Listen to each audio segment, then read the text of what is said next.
Hi there, I'm Rod Bergeron, and welcome back to another quick and easy watercolor painting. I'm using a 3/4 inch brush today, as most of the time. And I have my watercolor paper taped down there. And I'm going to put a couple of streaks of blue across here. And that's not quite wet enough right there, I don't think. So I'm just going to put a little bit more water on there. See if we can't get that to move a little bit more. Today I thought we'd talk about green and, getting the green that we want on the page. I'm going to take a little bit of this Payne's gray and put this into this, and a little bit more down here. And we got a hill sort of going down this direction. Put a little bit more Payne's gray in here. Now that's very wet, so we're just going to leave that for a few minutes. Green is sort of a tricky color, and people really struggle with, getting the green that they want. So I want to sort of help you out with that today. So I got some Payne's gray on there, and I have some blue on there. And I'm going to take this brush and I'm going to rinse it out really well. And I'm going to pick up some of this green right here, which is sap green. I'm going to make it fairly intense. Okay, and then I'm going to put it into a few places here. And you see I'm tapping the brush onto the page. And I'm just going to make a swipe across there like that. Now, if I want to make this green lighter, I just need to go to my yellow, pick up a fair amount of yellow that's fairly intense, and touch it into that. And you can see right there that almost instantly started to make that a lighter green. And remember, I'm trying to work very intuitively, so I'm not trying to change these colors a whole lot. The color that I get on the page is the color I get on the page, and that's it. So if you want to make it lighter, you put the sap green down and you touch the yellow onto it. All right, so that's a pretty simple trick. And now you can take your this is my #1 watercolor brush that I have sharpened one end of, and I'm just going to scribe into the page like that and get myself some branches going on there. Now actually I'm going to do that a little bit more down here. I'll put a little bit more of this in the foreground, just like that. Okay, so that was making it lighter. I just take the sap green, I touch yellow to it. All right, so what if you want to make it darker? Well, you got a couple of choices. For me, the way that I'm going to make it darker, and I believe trees and brush are usually darker near the ground, okay? Or somewhere that there's, like in deep woods, it would be sort of up in the upper branches, you might get something that's darker. So I'm going to touch that blue into that. And again, I'm just going to let it bleed off to wherever it is it's going to bleed off to. And you see this blue that I first touched on there, you can see how it's quite a bit darker green already. And this blue here just basically stayed blue. And you see how that's bleeding up into there a little bit, up into the sky. That's not really what I'm going for. So I'm just going to pick this up, and I have a lid here from my water container. I'm just going to stick in there and let that run down like that. Maybe another lesson we can learn right now is some extraction. So this is a thirsty brush. I rinsed it off, and then I touched it onto my paper towel, and I'm just going to touch it right there, and you'll see it will wick a lot of that wetness out. So I'm going to rinse it off again,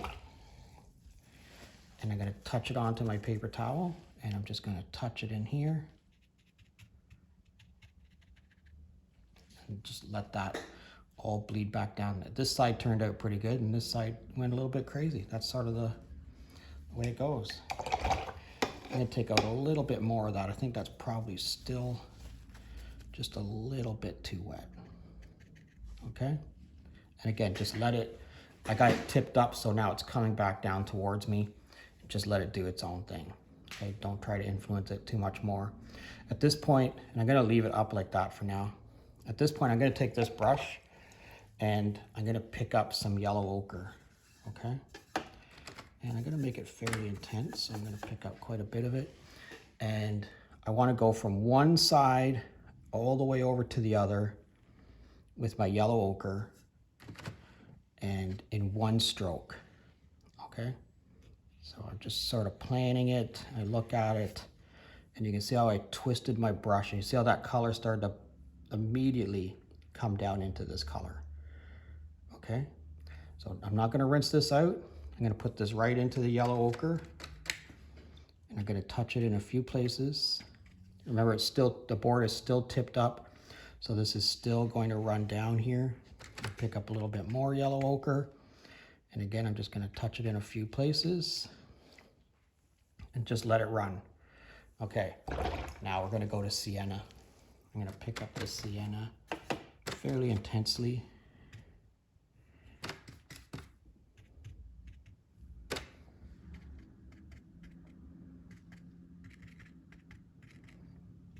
So I'm using a 3/4 inch flat brush. I should mention all the links to all the stuff that I use. There's links to all of it in the description, okay? The paint and my brushes and everything. Okay, so I'm going to let this sit for a second. I kind of just thought to myself, oh, there should have some more sienna in there. So I'm just going to touch that a few more times. All right, I'm going to put this back down, make sure I'm still in frame. Okay, now I'm going to take this and I'm going to scribe out of that sienna. So I should get some red lines. Whatever color you're scribing out of is probably going to be the color of the lines when you scribe like that.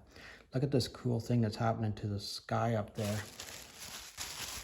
All right, one last little trick is I'm gonna drop a little bit of salt here, a little bit here, and a little bit there. Just like that, a couple of grains of salt in a few places. Okay, let's let this dry and see what we get.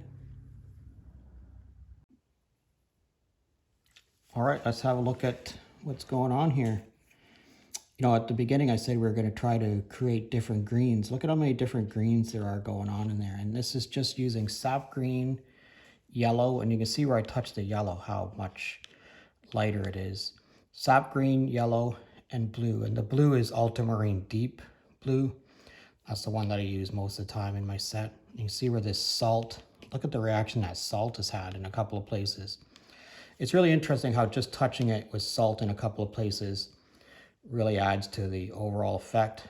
And again, look at the scribe lines that are coming out of the sienna.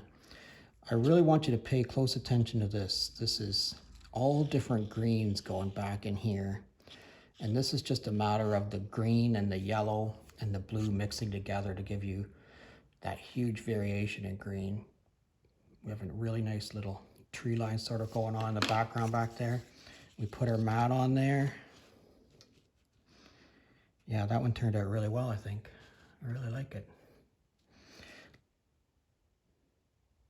Let me know what you think in the comment section.